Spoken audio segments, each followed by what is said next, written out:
পাইনি কোনোদিন। স্থানীয় সরকার নির্বাচনকে সামনে রেখে মানিকগঞ্জ পৌরসভার সকল পর্যায়ের ভোটারদের নিয়ে আলোচনা ও মতবিনিময় সভা অনুষ্ঠিত হয়। মানিকগঞ্জ সাটুরিয়া থেকে রাকিবুল ইসলামের প্রতিবেদনে দেখুন বিস্তারিত।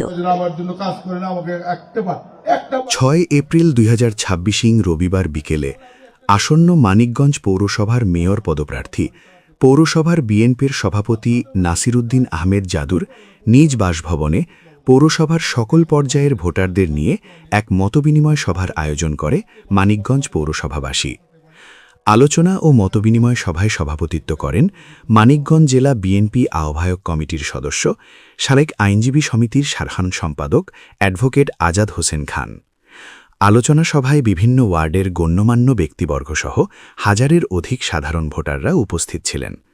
বক্তারা আগামী স্থানীয় সরকার নির্বাচনে পৌরসভার মেয়র পদপ্রার্থী নাসিরুদ্দিন আহমেদ জাদুকে সমর্থন দেওয়ার জন্য উপস্থিত সকলের প্রতি আহ্বান জানানো হয়। মতবিনিময় সভায় বক্তব্য রাখেন মিজানুর রহমান মিন্টু, কাজী মোহাম্মদ হোসেন নিপু, সিরাজুল ইসলাম সহ আরও অনেকে বক্তব্য রাখেন। মেয়র পদপ্রার্থী নাসিরুদ্দিন আহমেদ জাদু উপস্থিত ভোটারদের উদ্দেশ্যে বলেন, আমি জাতীয়তাবাদী বিএনপি দলের নীতি নির্ধারকের আদর্শের মধ্যে থেকে আগামী মেয়র পদপ্রার্থী হিসেবে আপনাদের প্রার্থী হতে আগ্রহ প্রকাশ করছি। আমি আশা করি বিএনপির জেলা কমিটির আহ্বায়ক, বেসরকারি বিমান পরিবহন ও পর্যটন মন্ত্রণালয়ের মাননীয় মন্ত্রী আফরোজা খানম রীতা আপা আমার দিকে সুদৃষ্টি রাখবেন। সভার সভাপতি অ্যাডভোকেট আজাদ হোসেন খান বলেন, মাননীয় মন্ত্রী মহোদয়ের দিক নির্দেশনা নিয়ে আগামী নির্বাচনে আমরা মেয়র পদপ্রার্থীর পক্ষে সর্বাত্মকভাবে কাজ করে যাব। উপস্থিত সাধারণ ভোটাররা আগামী নির্বাচনে নাসিরুদ্দিন আহমেদ জাদুকে মেয়র প্রার্থী হিসেবে দেখতে চাই বলে হাত তুলে সমর্থন জানান। উপস্থিত সকলের কাছে দোয়া ও সমর্থন কামনা করে মেয়র পদপ্রার্থী নাসিরুদ্দিন আহমেদ জাদু বক্তব্য শেষ করেন। আমি আপনাকে দোয়া চাই, আগামী দিনের জন্য আমার দল আমাকে নমিনেশন দেয়।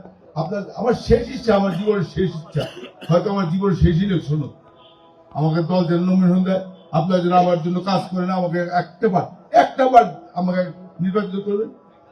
ইনশাল্লাহ আমি একটা রেকর্ড রেখে যেতে চাই যে সৎ মানুষ সৎভাবে চালাতে পারে। সৎভাবে মানুষ চালাইতে পারে, হয়তো কিছু করতে পারবো না, পৌরসভার কোনো উন্নয়ন করতে পারবো না, তখন দেখাতে পারবো যে সৎভাবেও চলে, সৎভাবে মানুষ বাঁচতে পারে, সৎভাবে তার সন্তানদের বাঁচাতে পারে। আমি আপনাদের কাছে দোয়া চাচ্ছি। এই বলে আমি বক্তব্য শেষ করছি। আসসালামু আলাইকুম।